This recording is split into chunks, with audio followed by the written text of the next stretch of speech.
de façon occulte, encore une fois, mais de façon claire, nette, républicaine.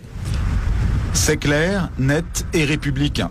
Le système a surtout permis à l'entreprise de bâtir depuis son siège du quartier de la Défense un colossal empire d'argent, principalement sur le dos d'un continent, l'Afrique.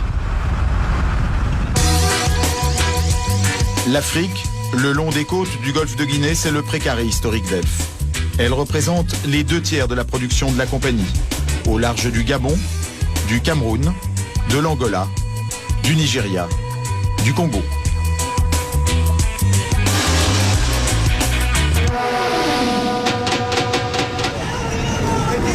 Une des pièces maîtresses d'Elf, c'est le Congo, capitale Brazzaville.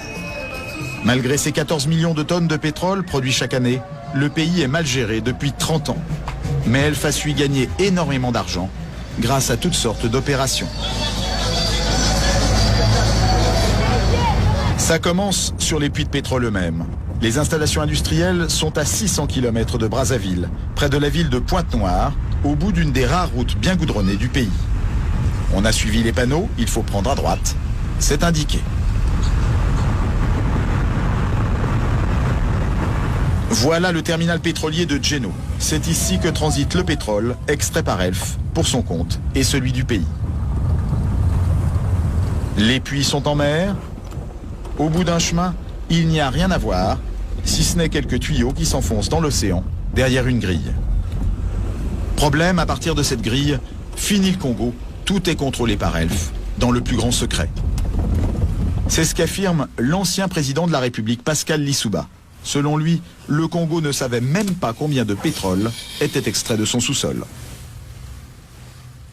Nous ne savions rien de ce qui se passe et nous n'avons même pas la quantité du pétrole qui sortait de notre pays. Nous ne la connaissions pas.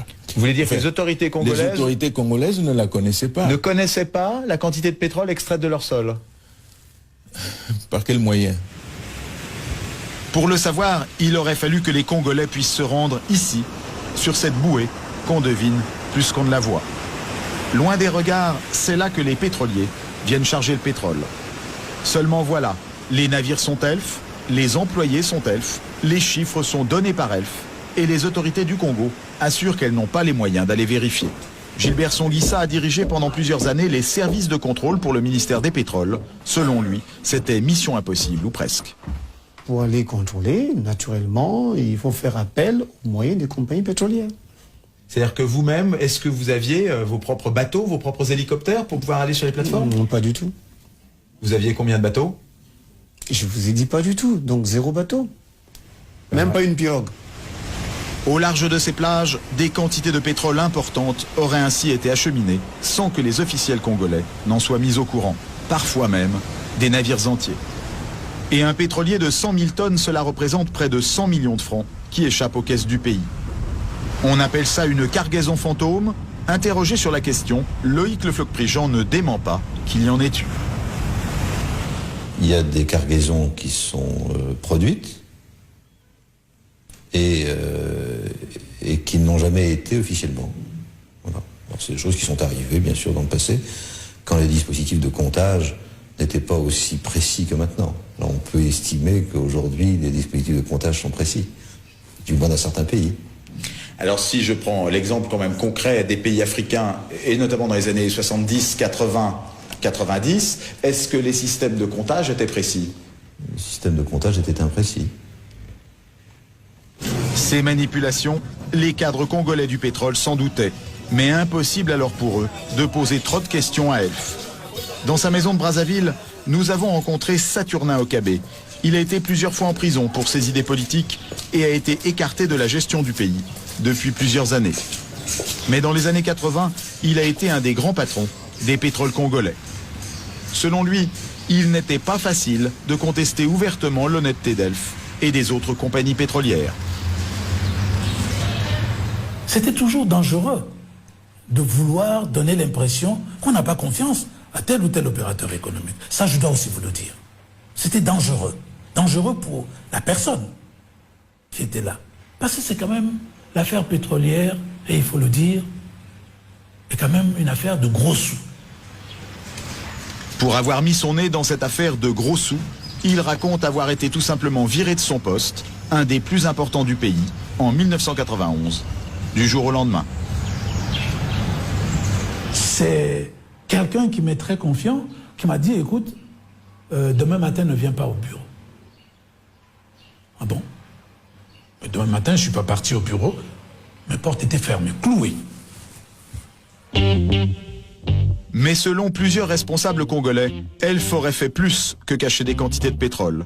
Jusqu'au milieu des années 90, la compagnie aurait menti au pays sur la vraie valeur de ses barils de brut. Pendant longtemps, on nous a fait croire que notre brut n'était pas d'une bonne qualité. Tous les pétroles produits à travers le monde ne sont pas de la même qualité, donc de la même valeur. Pour le pétrole produit au large du Congo, comme c'est Elf qui le commercialisait sur le marché mondial, ces calculs se faisaient dans les locaux de la compagnie, à Paris. Des calculs très défavorables aux Africains, qui permettaient à Elf d'acheter le pétrole brut moins cher, après ce qu'on appelle une décote. Près des Champs-Élysées, nous avons retrouvé Mugunga Ngila, ministre des Finances congolais en exil. Lorsqu'il est arrivé au pouvoir, en 1993, il a été un des premiers à dénoncer cette décote. Quand nous sommes arrivés, la décote était extrêmement lourde. Elle était Combien? 5 $ à peu près. En tout cas, régulièrement. 5 $ sur quoi? Par baril. Alors, le pétrole congolais valait-il vraiment 3, 4, 5 $ de moins par baril que le prix mondial, comme Elf le payait à l'État congolais de l'époque?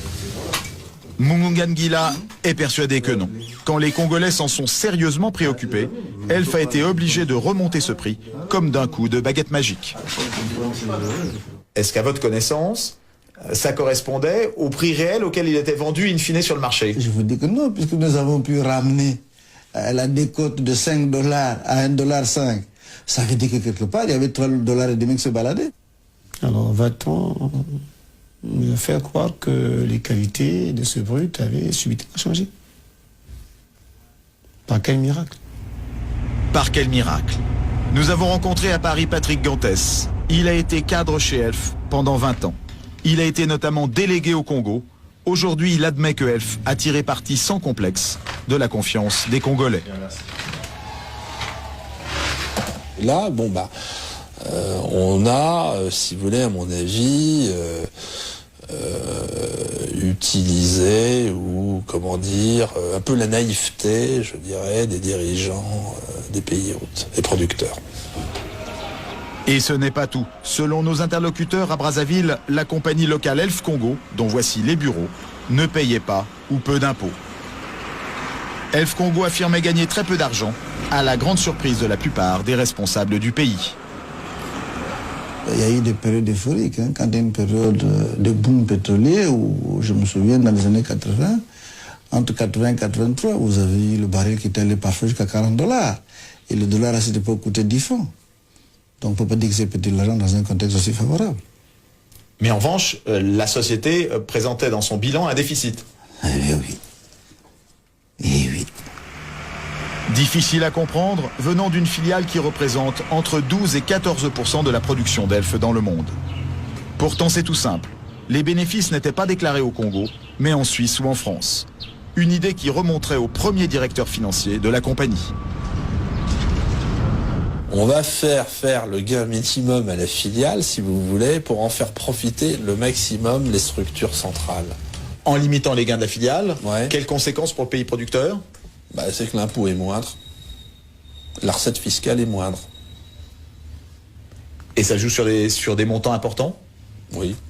Nous nous sommes confrontés à des difficultés telles qu'à certaines périodes, on s'est retrouvé avec des recettes de 10 000 francs ou 7 000 francs par mois. Des recettes? Des recettes pétrolières. 10 000 francs de recettes pétrolières? 10 000 francs français de recettes pétrolières ou 7 000 francs. Au pire, on a eu 7 000 francs français de recettes pétrolières mensuelles. Résultat de 30 ans de mauvaise gestion et d'économie pétrolière, le pays est surendetté. Aucun banquier ne veut lui prêter, alors c'est Elf qui va lui servir de banquier. Au Congo, par exemple, la compagnie a prêté sur 3 ans entre 92 et 95 plus de 4 milliards de francs à des taux très élevés. Entre Congo, Gabon et Cameroun, ces préfinancements auraient rapporté beaucoup d'argent à la compagnie. Est-ce qu'on peut estimer combien rapportaient ces préfinancements à la compagnie ou quelle part de ses profits ils ont pu représenter? Moi je dirais au bas mot 4-5 milliards. Une chose est sûre.